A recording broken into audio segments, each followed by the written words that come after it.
Márcia. Tudo bem, né? Tudo bem. A gente é aluna de medicina, né, da Estácio. Estamos fazendo um trabalho sobre triagem neonatal. Eu me chamo Lara, aí o meu grupo, né, é formado pela Jéssica, aí tem a Bárbara, a Daniele e a Ana. A gente queria, né, que você falasse um pouquinho, né, sobre você, sobre o seu trabalho, como é que é, e também falar um pouquinho pra gente em questão da triagem, né, neonatal também. Olá, tudo bom? Meu nome é Márcia Gisele, eu sou enfermeira. Aqui no município eu estou desde 2021, no município de Paraná. Tenho especialização também sou professora, né, tenho especialização em didática do ensino superior e tenho especialização em vigilância epidemiológica. A triagem neonatal especificamente, ela é um programa que ele não está diretamente dentro da vigilância epidemiológica, só que por um fluxo próprio do município, ele acabou ficando vinculado a esse setor, a gente acabou abraçando o programa. O programa Triagem Neonatal é o conhecido popularmente como teste do pezinho, é aquele primeiro exame que a criança faz, preconizado pelo Ministério da Saúde que seja realizada a coleta do 3º ao 5º dia. O Ministério ele fala que toda criança até os 28 dias precisa realizar esse exame e o período ideal, considerando o metabolismo da criança, o desenvolvimento do metabolismo, é do 3º ao 5º dia. Então o exame, o período mais eficaz que a gente precisa orientar a nossa gestante desde o pré-natal é que do 3º ao 5º dia ela leve o bebê para fazer a coleta do exame do teste do pezinho. Qual a importância desse exame, Márcia? Então, qual que é a importância? O teste do pezinho, triagem neonatal, conhecido como teste do pezinho, ele é um exame muito amplo que ele detecta várias alterações que podem acontecer com essa criança. Tanto alterações genéticas, alterações metabólicas e alterações infecciosas.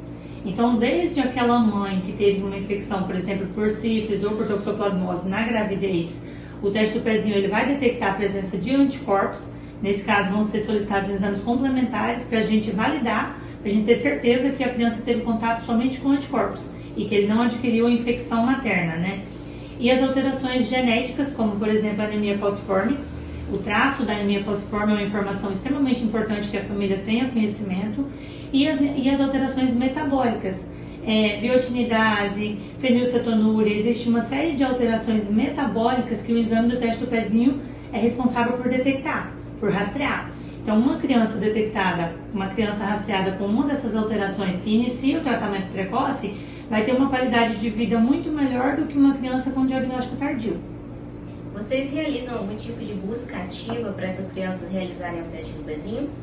Sim, o nosso município ele conta com todas as unidades básicas e a unidade hospitalar também faz a coleta.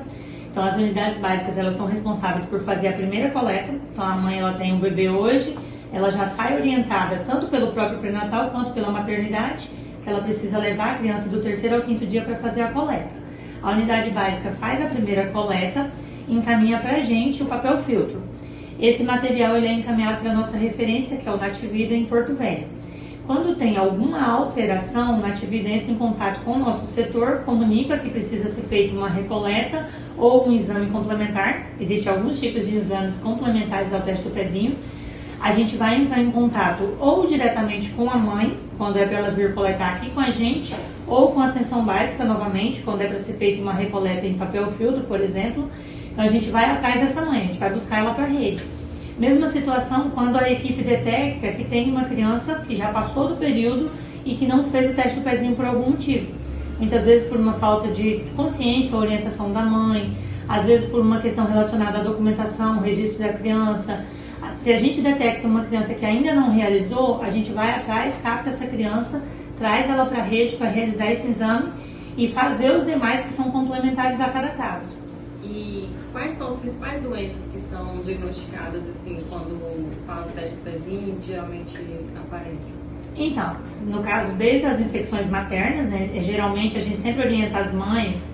Eu particularmente, eu sempre falo para a equipe o seguinte: quando uma mãe trata sífilis ou toxo na gravidez, já deixa essa mãe orientada que o teste do pezinho dessa criança vai vir com uma alteração, vai ser encontrado anticorpos, então vai ser solicitado complementação da investigação, até as alterações genéticas e metabólicas. As mais importantes que a gente tem, a fibrose cística, a biotinidase, que é detectada a partir do teste do pezinho, a fenilcetonúria, uma série de alterações.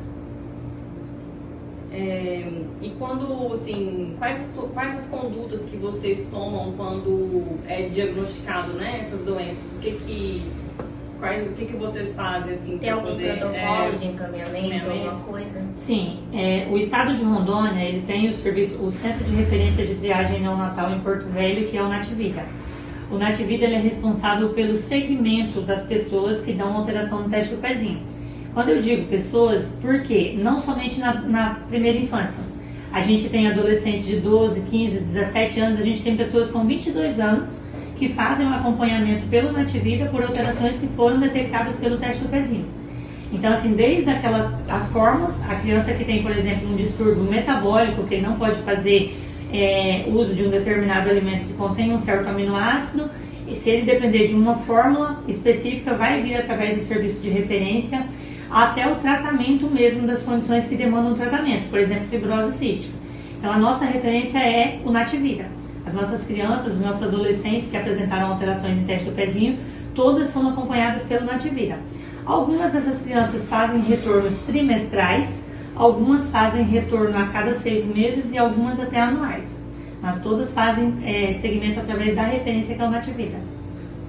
Exames que eles podem solicitar ou também a recoleta dos exames já solicitados. Então, comumente a gente vai ter 4 tipos de recoleta. Pode acontecer do Nativida solicitar uma nova coleta em papel filtro. Geralmente essa nova coleta em papel filtro ela vai acontecer quando, por exemplo, a criança precisou de uma transfusão sanguínea. Então, quando a criança teve histórico de transfusão sanguínea, eles pedem para a gente refazer uma nova coleta em papel filtro no prazo geralmente de 120 dias. Ou quando por algum motivo a qualidade da amostra foi comprometida. Ou por pouco sangue, quantidade insuficiente, ou porque essa amostra pode ter ficado tempo demais exposta e pode ter secado demais. Então eles pedem uma recoleta em papel filtro. A segunda situação é a coleta do sangue, geralmente feita já no bracinho da criança. Geralmente eles pedem ou o soro do bebê e da mãe ou o sangue total do bebê e da mãe. Comumente, quando isso acontece, a gente sempre passa a orientação para as mães que isso é por alguma infecção materna, comumente por alguma infecção materna. Ou seja, o Nativida avaliou aquela primeira amostra, detectou a presença de algum anticorpo no sangue do bebê.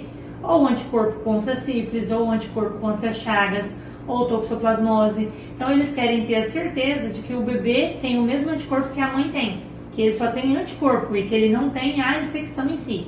No caso da sífilis, por exemplo, quando eles pedem uma recoleta pra gente de soro da mãe e do bebê, nós fazemos esse encaminhamento, aí eles vão fazer tanto o exame sorológico quanto o VDRL, tanto da mãe quanto do bebê, para a gente descartar ou confirmar uma hipótese de sífilis congênita. A outra situação que nós vamos ter é a coleta do chamado teste do suor. O teste do suor é um exame que é complementar para diagnóstico de fibrose cística. O teste do suor, ele pode acontecer tanto para coletas tardias do teste do pezinho, aquela mãe que eventualmente não coletou nos primeiros 28 dias, ela vem com 60 dias. A gente já orienta essa mãe.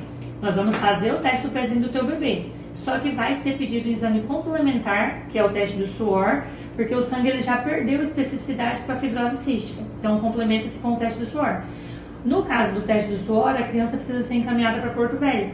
Eles fazem um procedimento, uma indução para induzir o bebê a suar e coletam o suor mesmo com a gase para avaliar. E o mais importante de tudo é que o serviço de referência Nativida, ele conta com equipe multiprofissional.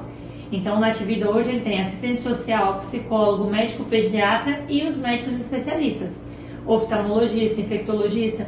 Então, toda a alteração que uma criança apresentar proveniente do exame do pezinho, todo o segmento é feito por uma... Então, a triagem neonatal, que é o exame do pezinho, ele é um conjunto de exames responsável por diagnosticar doenças precocemente, antes delas surgirem.